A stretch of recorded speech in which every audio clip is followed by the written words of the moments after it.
So we are meeting in the Academic Literacy for STEM Studies program, on which now we, through most of our previous sessions, happen to look through the very nature of scientific articles, and we actually have tried some reading strategies as well. Today we are going into a different level of academic literacy domain. Now, Chatumini, if you could remember, one of the days we spent on looking at some of the key terms in academic literacy. If you could remember the words like authentic sources, plagiarism, and all that, actually that revealed a sense of new terminology which are actually relevant in academic literacy discipline. So, our today's discussion will be directly involved in academic integrity. Can you remember the very meaning of academic integrity if you were there in that session? If not, I'll explain. Chatumi, if you could remember, please tell me what is academic integrity. I was there, sir, but I can't remember the meaning. Okay, Shatamini, it was quite simple. Now, academic integrity means now in academic writing and academic industry, there are certain ethics concerned. Ethics in the sense they are like principles, philosophies that are running the whole business of academic publishing. So, in which there is a way that we develop the academic publishing industry as a collective human effort. So it's not one man's knowledge that is there in academic publishing, but it's the knowledge of many people trying, doing research, and publishing that makes the public academic publishing industry nurture. So when we are dealing with such an industry, it's a must that we respect how other people have to contribute to the industry. Say, for example, when we are referring to physics, we necessarily give credit to Newton's and Einstein's and all those people who happen to give theories, who happen to bring some rationales to the study of physics. So when we study physics, we keep the knowledge gifted to us by Einstein and Newton as part of the knowledge basics.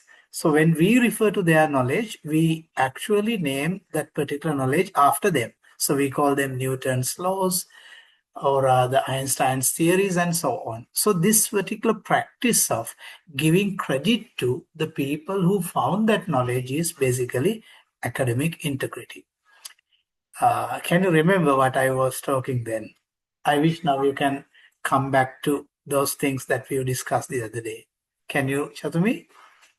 Yes, sir. Yes, I can remember. Okay. So with that, today we'll be looking at one of the strategies, one of the ways that we use academic integrity in our reading and writing, and particularly when we are referring to uh, authentic academic sources or other books, journals, and all that, and how we can get their knowledge and how we can put them as part of our knowledge creation, or rather, when we are writing, how we can use others' knowledge in our writing. So, that is what we call paraphrasing. So, we'll be trying to master the paraphrasing as a sort of a tenet or rather as sort of a strategy in academic writing. So, this slide will guide you understanding what is paraphrasing. I'm inviting you to read the red block. Chatumi, paraphrasing is rewriting someone else's idea in your own words without changing the meaning.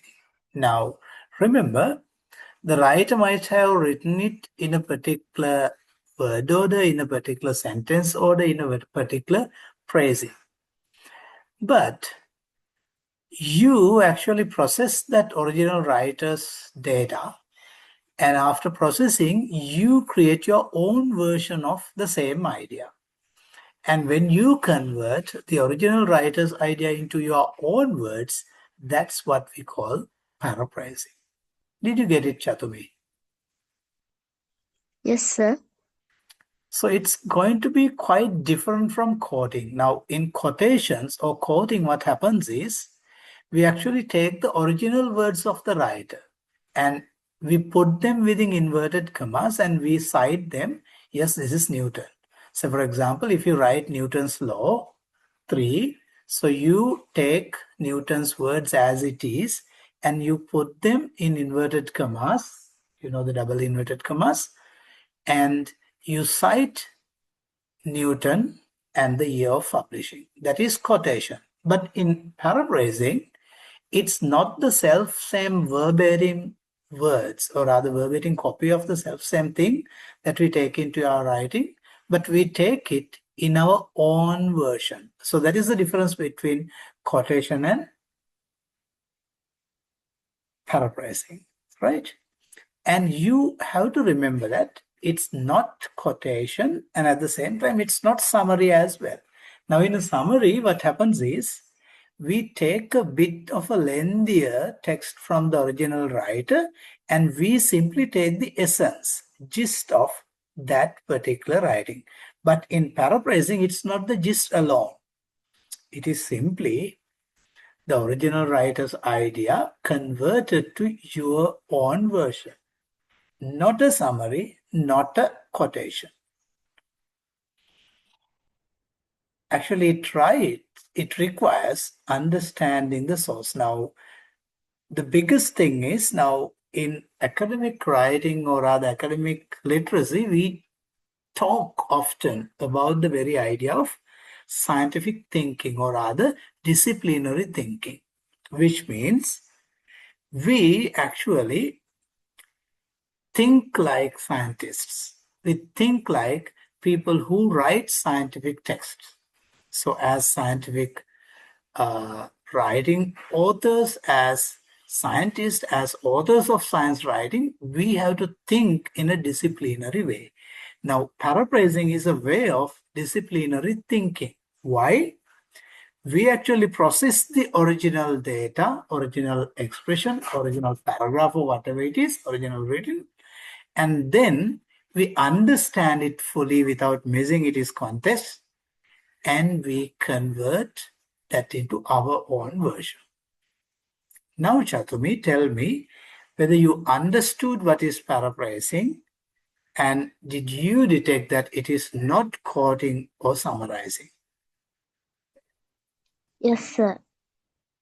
So, if you can tell me what essential skills we require when we are doing paraphrasing, can you name me what are the skills that we need to practice in trying paraphrasing? Scanning? Yes. The biggest thing is, Puta, we have to fully understand the original author's idea or rather text. Without fully understanding it, it's not easy for us to convert that into our version. So paraphrasing is simply about creating our version of the original. Did you get it? Yes, sir. And we welcome Fatima Sasna. Welcome, Lou. You are a little late, but we actually just passed through 2 slides only. Don't worry. If you miss that part, you can actually refer back to the recording. Fatima, hi, good evening. Good evening, sir. Thank you, Okay. sir. Okay, good. Now we are going to try the paraphrasing.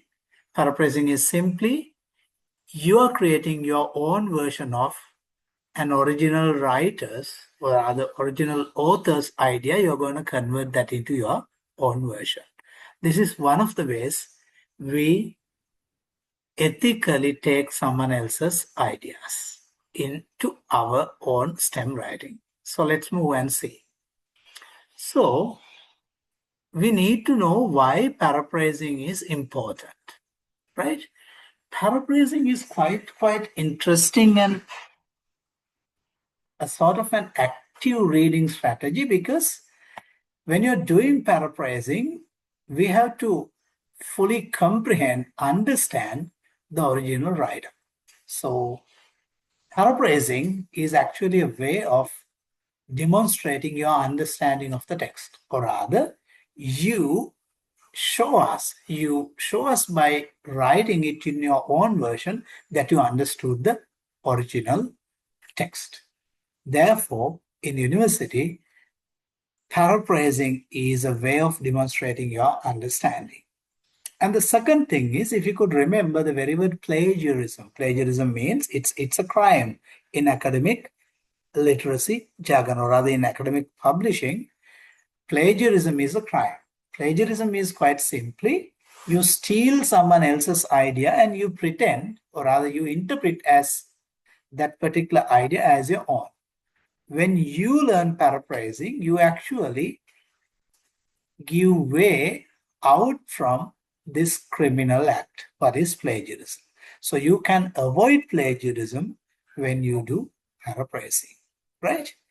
And the next thing is, when you deal with the text, you understand, you create your own version of it, and you avoid plagiarism.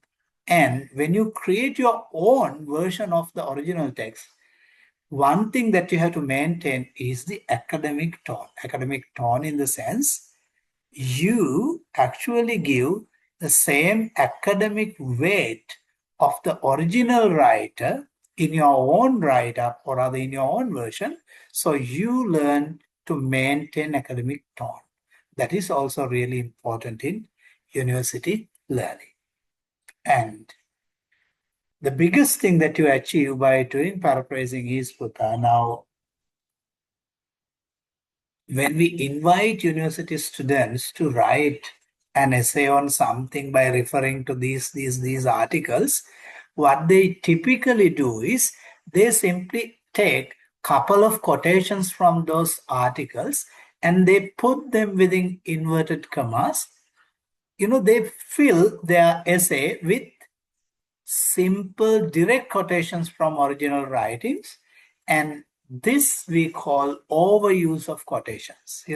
You take an idea and you put it in inverted commas and you go on writing your own thing with many overuse of quotations. Using much quotations is not a good thing.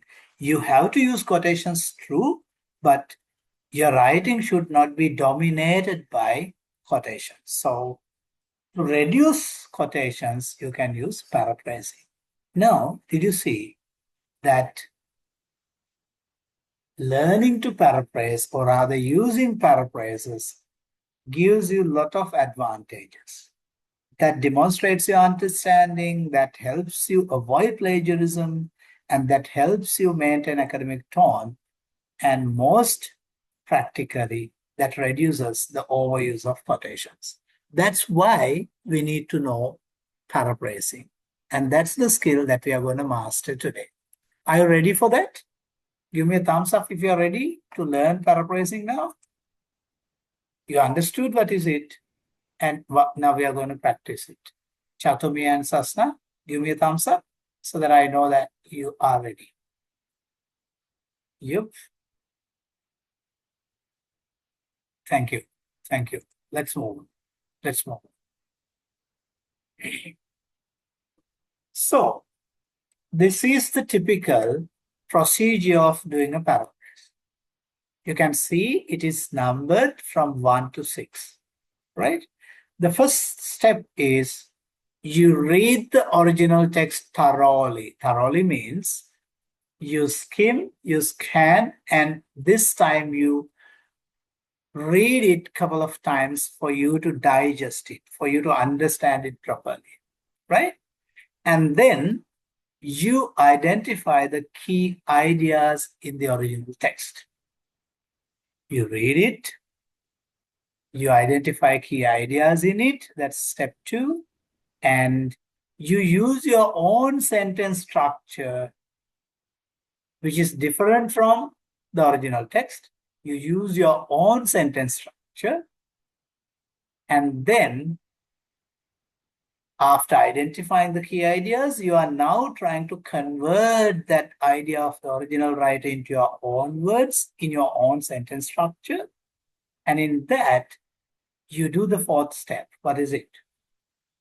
You replace vocabulary of the original writer with suitable synonyms. Suitable synonyms in the sense similar words of your own vibe, or rather on your own vocabulary. In your own dictionary, you have your own vocabulary that can be replaced with the original writer's words.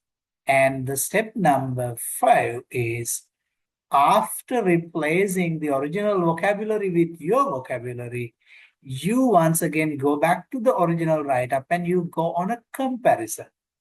And in this comparison, what you're doing is you see whether you took the key ideas to your own writing, and you double check whether you have taken it correctly, and you validate and verify whether you missed or you did not miss the original idea's weight in your paraphrase. And that is step number 5. And finally, after doing that verification, you go to cite the source once again. You know what is citing?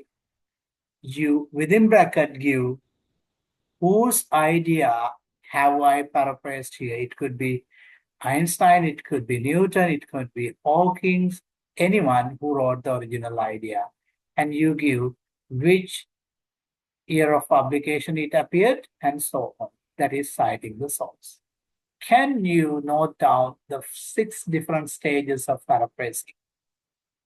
To name them, you read the original text, you identify key ideas, you use your own sentence and sentence structures to put the original idea into your own version. And in this conversion, as a step 4, you replace vocabulary with your suitable synonyms. And as a final stage, you go and compare your own paraphrase with the original. And as a last step, you cite the original source. Are you clear about the 6 steps of paraphrasing?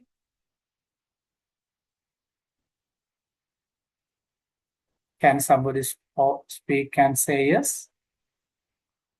So that I feel that these are living students on the other side of my screen. Thank you. Thank you, Sasna. Well, so we are aware of the 6 steps and we are going to do it right now. You see, look at this example. One of the strategies of paraphrasing is using synonyms. So in the place of the original writer's original words, we are going to take similar words and replace the idea. Now, Lee, in his 2020 publication, he tells a simple sentence. What's it? The experiment was a complete success. Now, things like this are not actually paraphrased, but these simple exercises are taken to practice purposes only, right? So what is the original word sentence? The experiment was a complete success, right? Now, look at the paraphrase. The test achieved full success. Now you see that some of the words in the original are replaced with synonyms.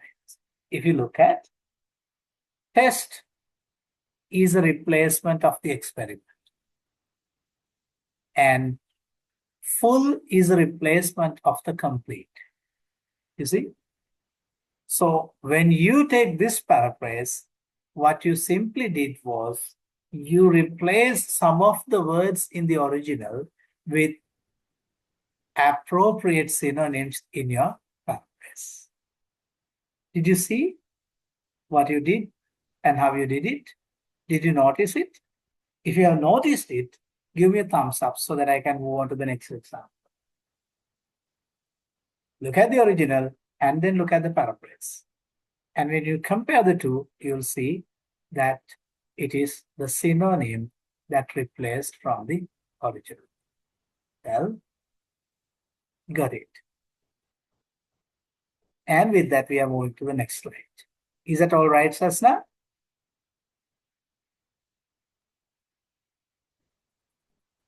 Yes, sir. I understand. Yes. I got the Okay. idea. Great. We'll move. Now, here is a task that you all have to do. You see, Brown 2021 says, the results were extremely disappointing. I'm inviting you to paraphrase this using synonyms.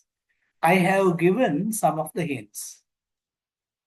Disappointing could be replaced with frustrating, unsatisfactory, or something like that. You can think of replacing this statement with a synonym. I have suggested one synonym, and you can think of another synonym as well. Quickly do the paraphrase of this and send it in chat.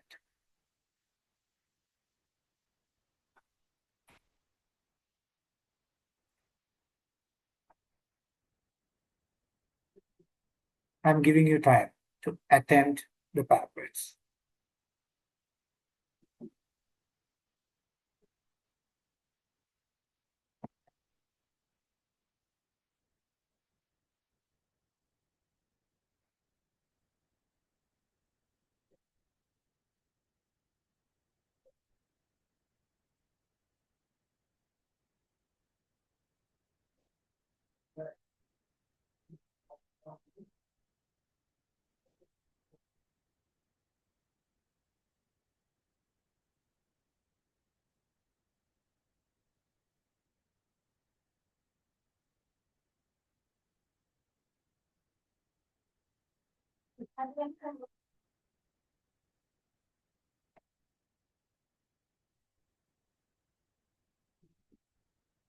I'm waiting for you all to respond me after paraphrase. Just send me the paraphrase on chat.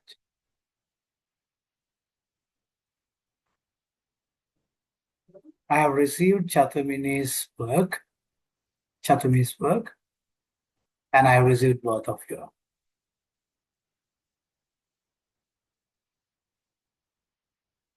Well, I'm commenting on Chatumi. Chatumi, you just tried with disappointing as a word to replace with simply with a synonym. The results were completely unsatisfactory. Okay, that's a good attempt. Fatima did the next level attempt. Her paraphrases, the final outcome were extremely unsatisfactory. Now this time you see, Fatima tried not only the only synonym hint I gave. She actually used even the first half of the sentence, the results, she paraphrased, or rather she replaced that with a synonym, the final outcome. Wow, that's great effort. Good. Both of you are doing great. I'm inviting you to try out this strategy. And let's move to the next slide. Good. I'm happy. Both of you are done. Now, this time, what we are going to do is something else. Now, in the first strategy, what we did was we simply took the original words and we tried to replace that with synonyms. That's one of the ways that you can do paraphrasing. And the second strategy, what we are going to do is we actually do take the negatives and appropriate it to the context. Look at the strategy. Look at the strategy.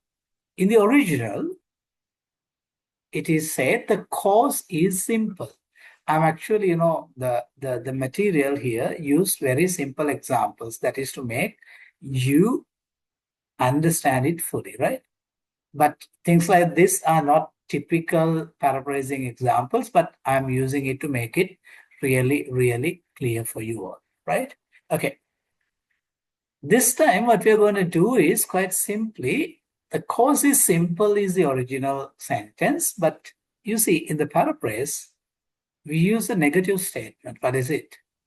Is simple is the predicate of the sentence, but here in the paraphrase we say is not difficult. Instead of saying simple, we use the antonym, or rather the opposite word of that, difficult, and we add a negative notifier there and make it the paraphrase of the original. Did you get the idea? Give me a thumbs up if you have gotten it.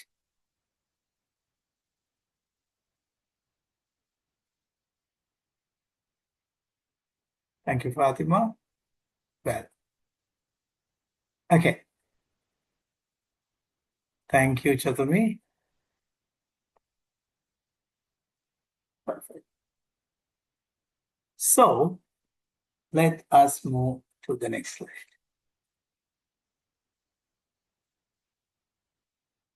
This time I have given both the original and paraphrase as well. The machine is powerful. The negative is the machine is not weak. That is the second strategy. I'm inviting you to try the first strategy and give the paraphrase of this. You can think of a synonym for powerful.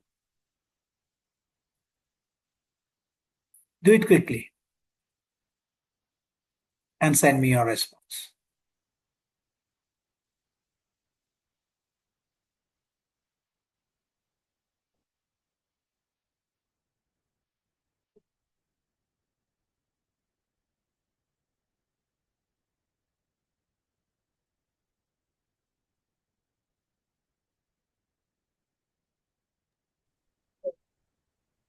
Did you? Hello? I didn't hear clearly, but I got it. Uta, you want to know what is to be done, right? Yeah. So you say to do some exercise now. Yes, the exercise is this. Now here the second strategy is used, using the negatives. I want you to try the same example, a third paraphrase with the first strategy. What is it? Using a synonym. Oh.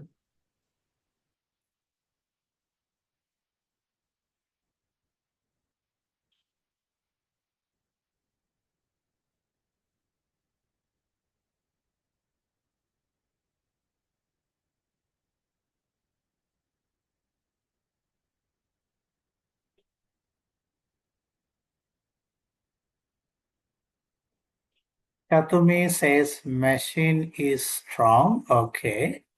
Okay. I'm waiting for Sasna's response.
Fatima, yes. You did another attempt. Apparatus is not fragile. Well, this is again the negative strategy, but it's okay. Using the negatives, not fragile, not weak, not fragile. Yes, you used the machine with a synonym apparatus. Okay, okay. Now I have comments on both. Now, Machine is strong, machine is powerful. Sounds paraphrases. But if you simply convert or rather, replace machine with apparatus, perhaps that might be misleading to the reader. So what I want to highlight here is quite simply, yes, we can use synonyms, we can use the negatives of them, they are strategies, but whatever the synonym that you use in the context, whatever the negative that you use in the context has to be validated. Validated in the sense they have to be properly giving the same idea given in the original, right? So this is a very good time that we discuss this very thing because, simply replacing a word with a synonym does not make the paraphrase, or simply replacing word with its negatives and appropriating it does not work. You have to use those strategies, yes, carefully and authentically and context relevant.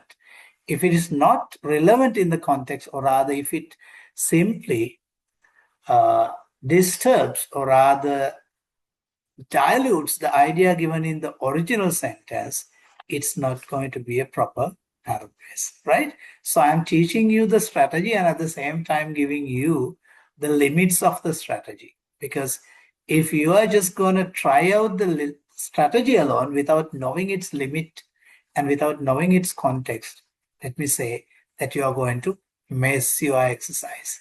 So I'm sure that you have practiced both strategies. Are we ready to move on to the next?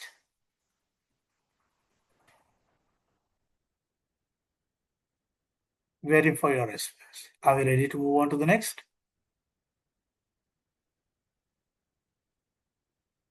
I think yes. Yes. Yes. Well, thank you. Here we are.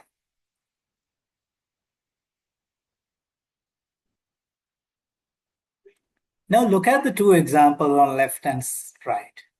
Now the third strategy of paraphrasing could be switch the voice.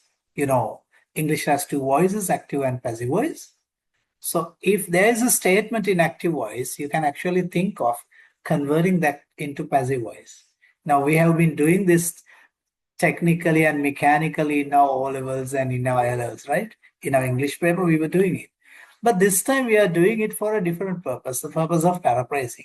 Look at the original. The researcher analyzed the samples. The samples were analyzed by the researcher.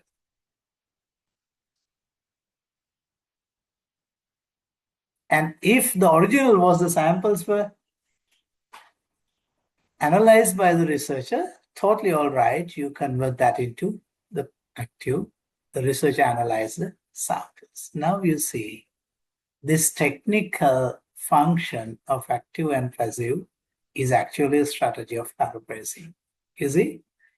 Isn't that interesting? Yes. So you have now mastered three strategies of paraphrasing. What are they? What are three strategies of paraphrasing? What are the three strategies of paraphrasing?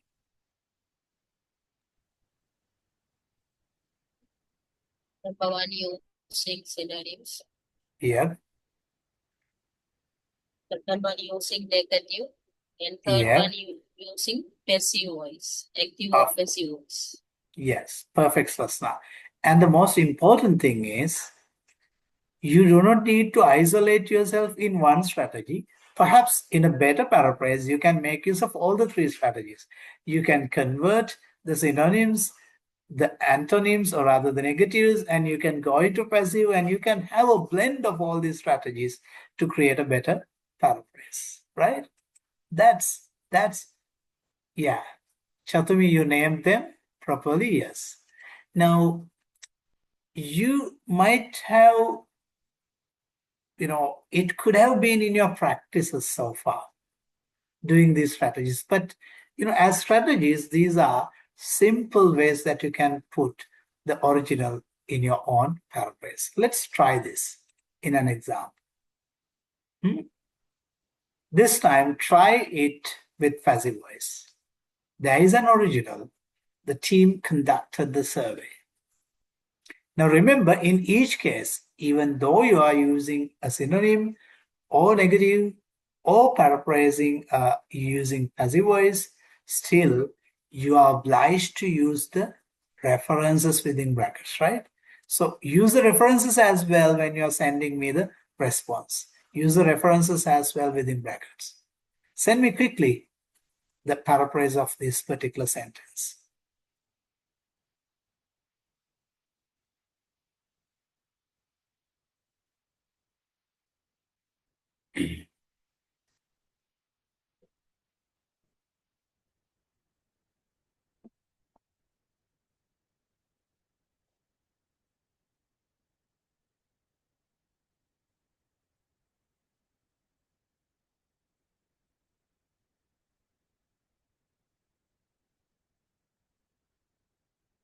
Well, both of you have done great. The survey was conducted by the team. Well, you could have even made it uh, much more what we call novel or new by simply saying, simply replacing even, I invited you to just convert it into passive alone, but you make use of a blend of all the strategies, synonyms, antonyms, and passive. And I'm giving you a second chance to make use of all the three strategies and try a brand new paraphrase of the same. Survey means Puta.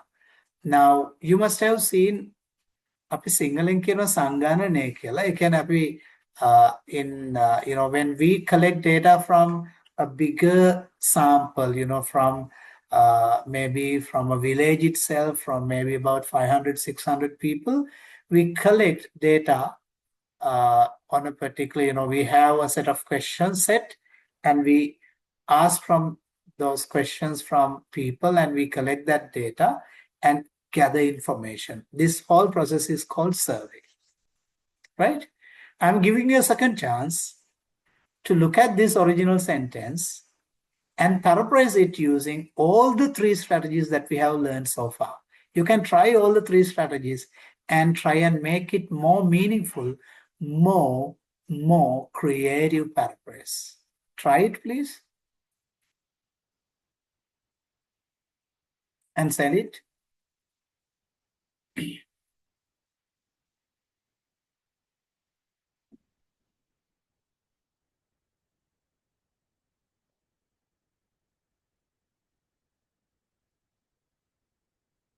This time, not only not only applying passive voice, but also the synonym and antonym use can be used.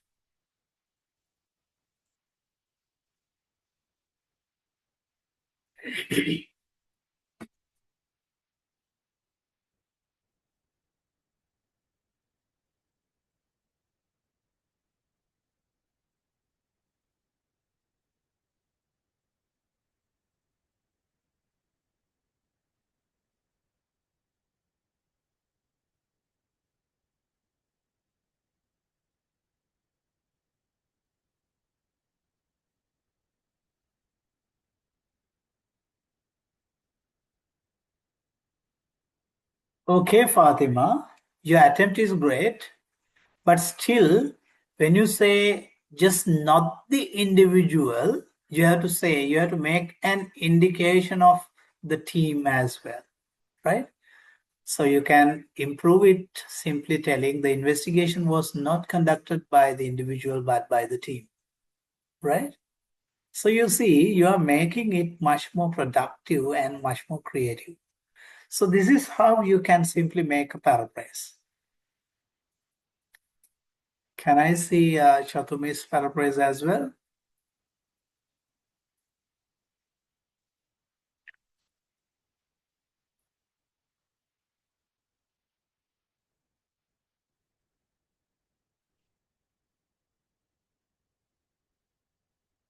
The analysis was performed by the group. Okay. Now, Chatumi, you're trying to do it creatively. That I appreciate, but since you are doing it for the first time, you may not notice that analysis and survey are not actually synonyms, right? So analysis is something else and survey is something else. So we have to be careful. I told you previously too that some of the synonyms may not really go, but it's a good attempt. It's a good attempt, right? So in the place of analysis, you would have seen that the mass level investigation came in the form of survey, was performed by the group. Now you're adding more words, right? Yeah. Okay, great, great. Let's move on to the next.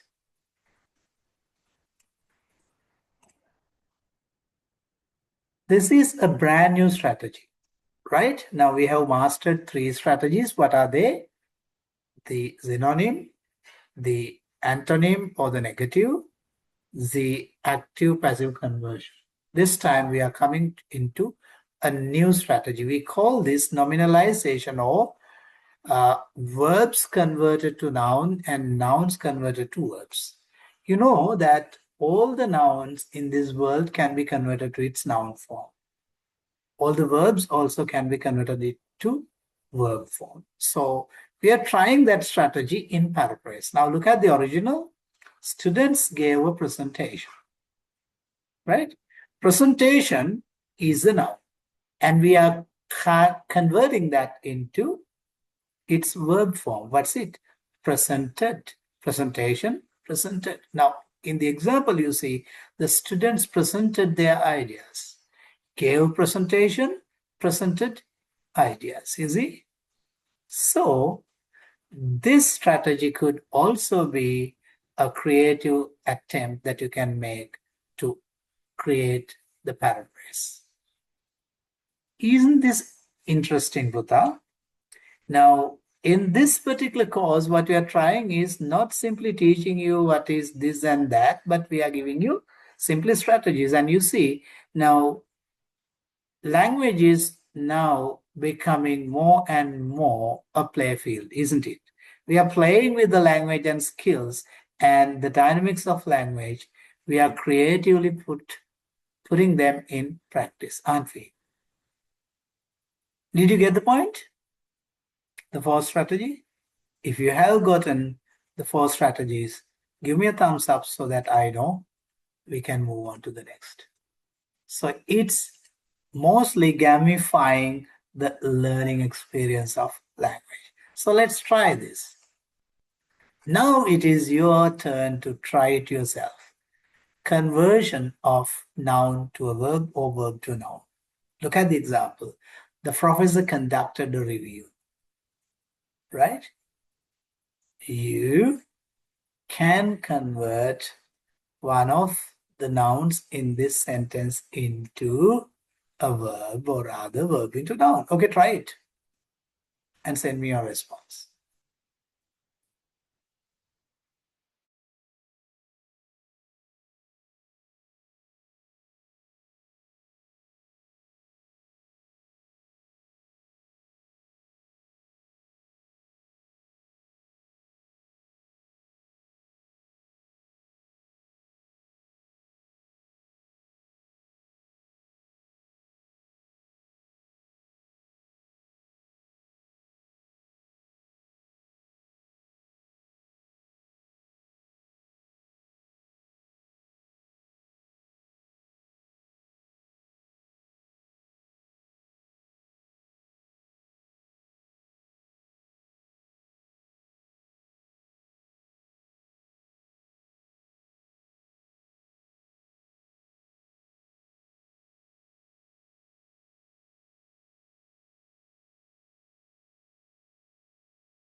Well, let's see.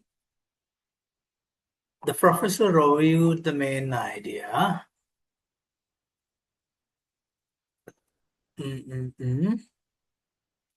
Chatumi, you did not actually see what is the noun that can be converted to a verb, right? Now you see a review is a noun, right? You can use the very verb of the sentence, right? The professor reviewed would tell the whole story. The professor reviewed is not professor conducted a review, right? The professor reviewed it. Rather, the professor reviewed the article. Yes, Fatima. Yes, Chatumi. Yes. Yes. Quite simple. Review is both a noun and a verb so that you can convert, you can use it alternatively in your paraphrases. Now you have mastered 4 strategies for the first time in your life to do paraphrases. And we'll see what we are going to do.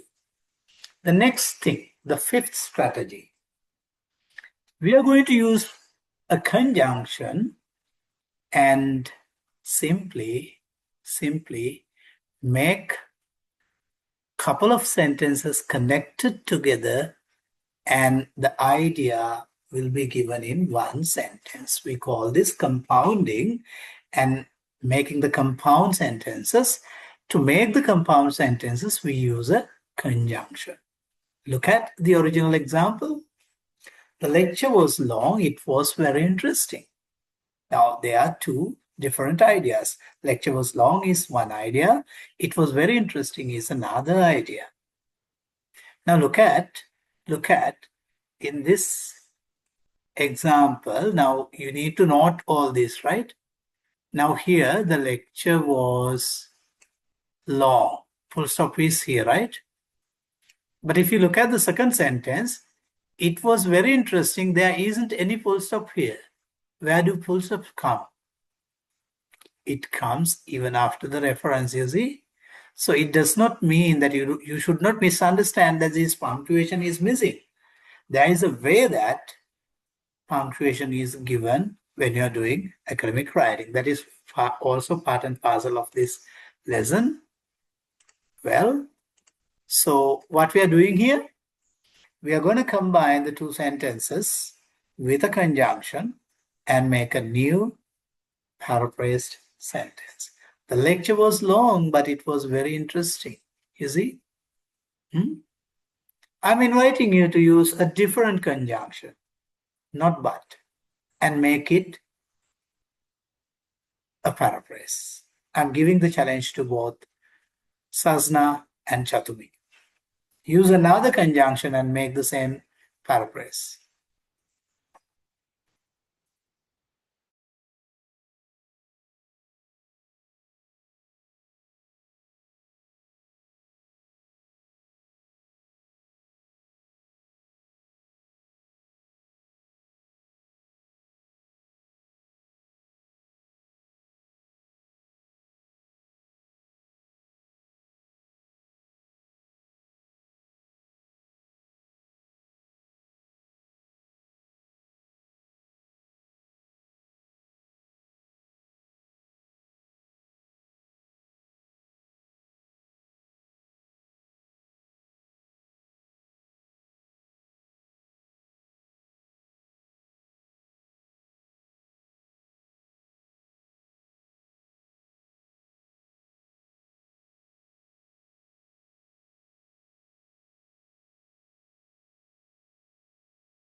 The lecture was interesting.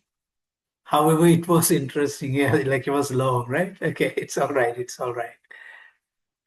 The Sorry, lecture sir. was, I yeah, I write it was, this down.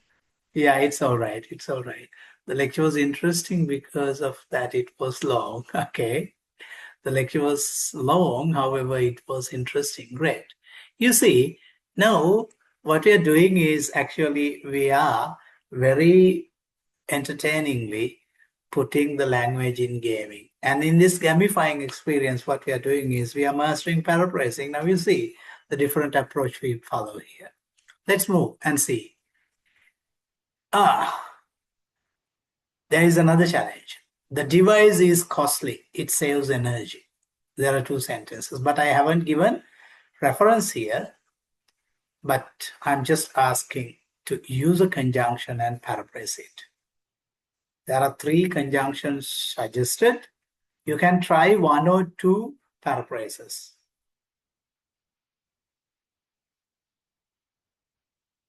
Quickly do it and send.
Good.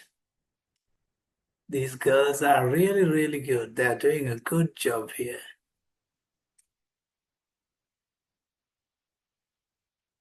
The device is costly, yet it saves energy, right? The device is costly, but it saves energy. Yes, great. The device is costly, although it saves energy. Great. All three attempts are great. Perfect. Let's move on. Now, this time we are trying another strategy. Now, you have mastered a lot of strategies today, right? You don't remember even now to name them. But naming them is not the purpose. You should be able to use them. So, why we look at these strategies is to convince you that if you want to put one original idea of an author into your own version of it, or rather, if you want to paraphrase a text, there are enough of strategies. There are enough of strategies. And students, when they don't know these different strategies, they actually make a struggle with the paraphrasing exercise. But when people like you, who have now mastered 6 different strategies, do know 6 different ways of paraphrasing it, and you can make any blend of it. When we teach you 6 strategies, it might give birth to 15 different ways of doing paraphrasing. You see, that's the kind of game we are playing here. So what is the 6th strategy? The 6th strategy is we are using a word definition in place of the word. You see, inflation has disrupted the market. Now, the word inflation is the word given in original. But in our paraphrase, we are going to replace the word inflation with its definition. What is the definition of inflation?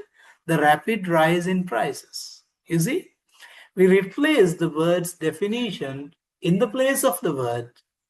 This is something like using the synonym. Instead of synonym, what we are going to do is we are going to use the word synonym in the place of the word.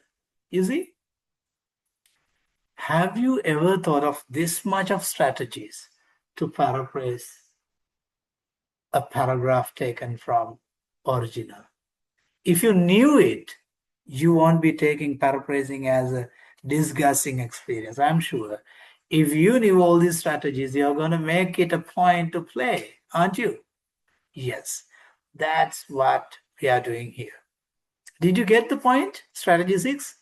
If you have gotten the strategy, give me a thumbs up so that I know we can move to the next.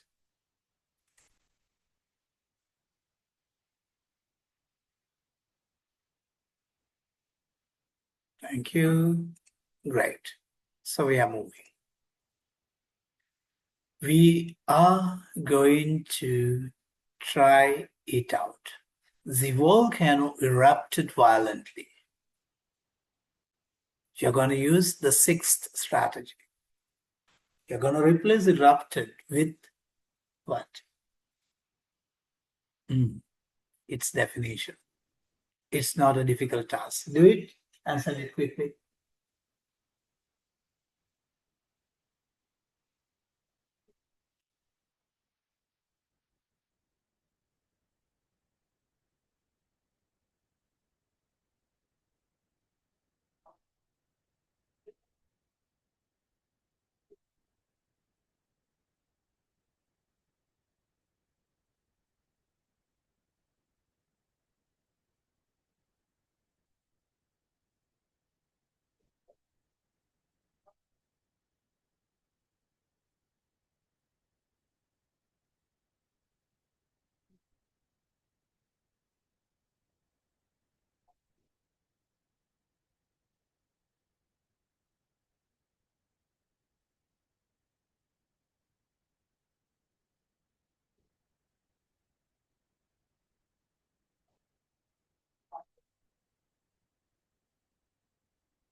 Okay, Fatima.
Okay, friends?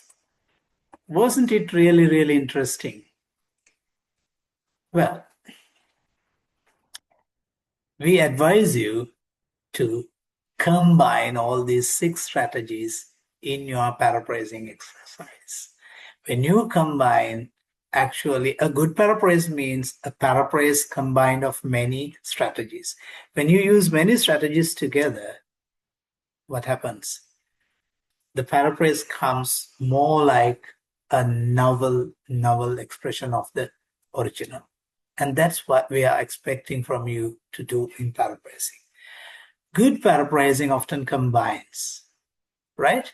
They combine synonym uses, antonym uses, structural changes, definitions in place of words, and active and passive voice switches. So all that is, all in all, makes paraphrasing a wonderful, wonderful what?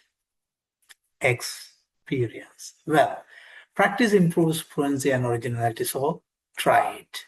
So now you're going to learn paraphrasing versus summarizing.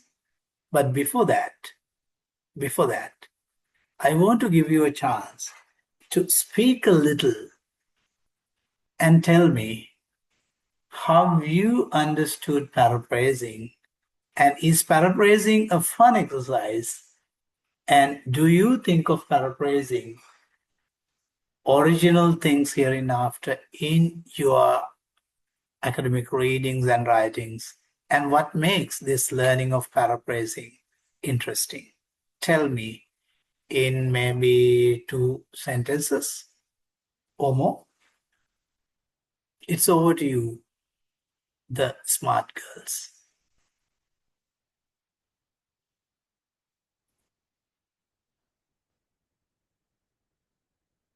Chatumi and Sasna.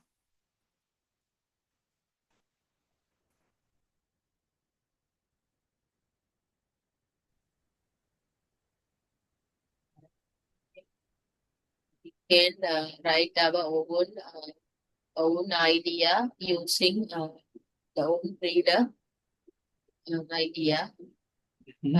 Using these 6 strategies, we can explain their ideas in our own way. So I feel it's very interesting to make the same sentences using different synonyms and change the actual sentence in the different way. So it's very quite interesting. Thank you, Fatima. Can I hear from Chatumi?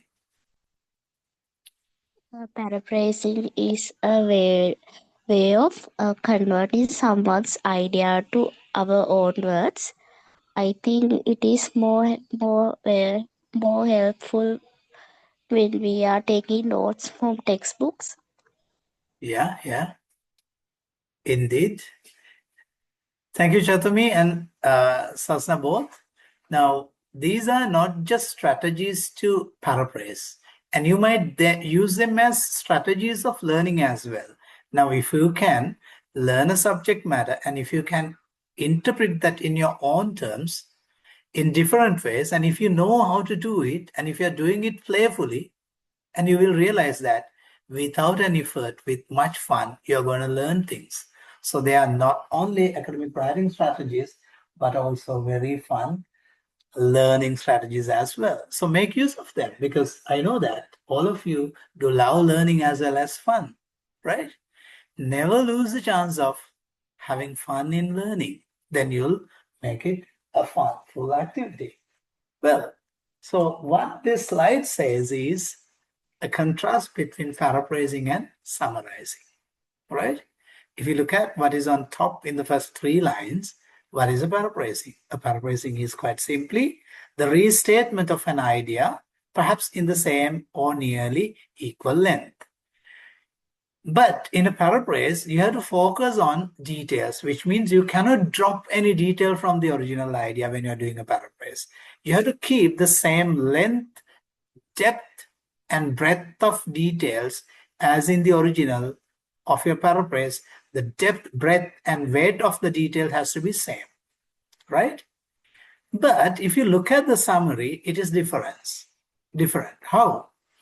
You actually bring the bigger content of the original into a condensed, very minimalized version of the big one.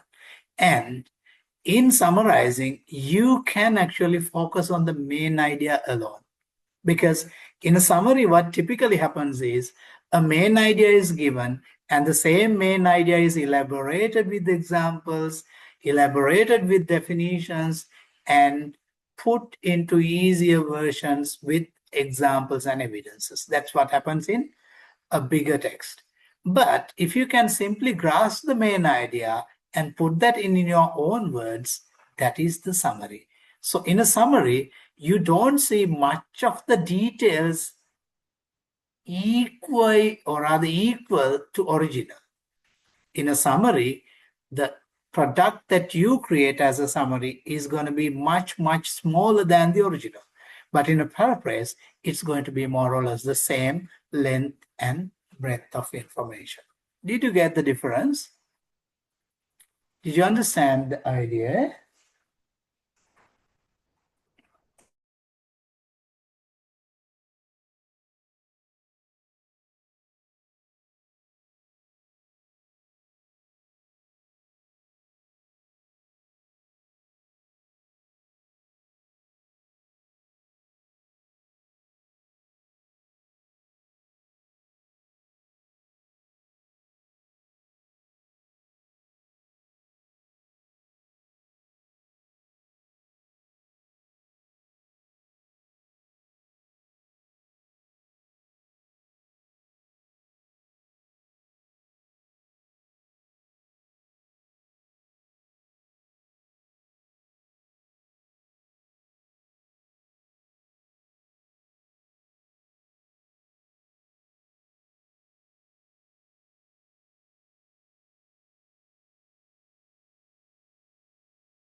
Correct, girls, what you say? You say yes, sir, yes, sir. Okay, okay, we'll move on. Now, paraphrasing, summary, or quotation. In either case, citing is really, really, really important. Now, citations have two versions. The first thing is in text citations, which means on the very spot, you took someone else's knowledge or idea, you write it there, and immediately next to it, before you put your punctuation marks, comma, or full stop, or whatever, or question mark, you within brackets give simply the author's last name separated by a comma with year within brackets. This is what we call in-text citation. Now, in-text citation may be different in IEEE and AP and different styles of citation, but to know the basics, in-text citation means whenever you take someone else's idea in your essay, just in the same paragraph, in the same sentence, before you put your punctuation mark, you give the source from where you took it. And the very nature is you give typically the author, his last name, separated by a comma within brackets. You see the example, engineers face new climate challenges. Author's surname is Senanayaka, and the very year of publication it came in was 2021, and the two ideas, two data are separated with a comma. And the very idea of giving this citation comes in. See, the punctuation marks comes after that. Did you get the point? These technical details are really, really relevant. And of course, they are very effective. If you do not know the logic behind all that, you will typically try to learn them mechanically. When you try to learn them mechanically, you might be wondering where should the full stop come?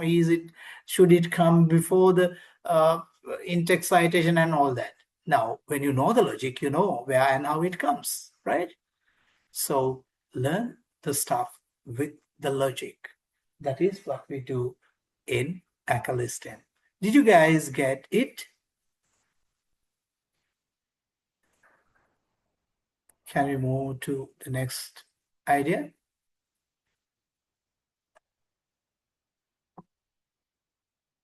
It says yes and okay. Perfect. Let's move on. So before we move on to practice, these are some practical final tips, right? We taught you how to do synonym placement, antonym placement, voice change, definition, and the blend of the strategies. Don't just replace words. Before you rewrite, remember that before you do the paraphrase, you have to understand the original idea first, right? And then only you can justify the context. And practice it often. Always cite your source. Never forget to cite it. Practice paraphrase this. Technology rapidly changing education systems. Practice, practice, and practice. And in your daily learning exercises, study exercises, you can do this without much effort. So today, I wanted to master one of the skills that is very critical in academic integrity. What is it? Paraphrasing. And in this paraphrasing mastery, you have learned different paraphrasing strategies, starting from synonyms to antonyms to voice change to definition to using conjunction and the blend of all that. And by learning all this, what you did was you found a way to do authentically paraphrase the text. That's number one. You got a second way, a fun way of learning things. And if you do practice all those things in your everyday academic exercise, this is going to be a really, really interesting journey. Have you guys got any question to ask before I wind up? Because since I had only 2 girls today and our content was so much of fun, I could actually finish it than the time that I expected it might take. After this, I'll be uploading something to your Moodle page, which is a worksheet, and I'm inviting you to take a printout or rather take it into your computers and do it on it and upload the completed worksheet Moodle back again for us to mark, right? Any questions?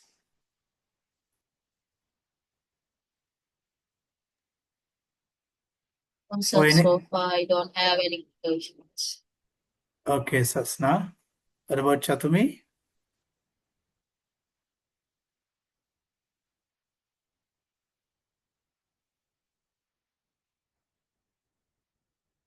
No. Okay. Any final remarks that you all have to give? Did you learn the subject today? And was it interesting? And have you got anything to add as a final remark? Was paraphrasing fun? Was it a fun exercise? Sir, it is very interesting, and I thought when we read the research paper, some words, some main idea we cannot directly understand because of we don't know most of the words are unknown words. So Yeah. this method is very helpful to understand those research articles very easily. So now I feel like that. So Great. it's today the class also very interesting. Thank you, sir. Thank you. Thank you, Sasna. And apply. Use them once and again in your everyday work. That will make you much, much more confident in your academic journey. Chatumi, have you got anything to tell?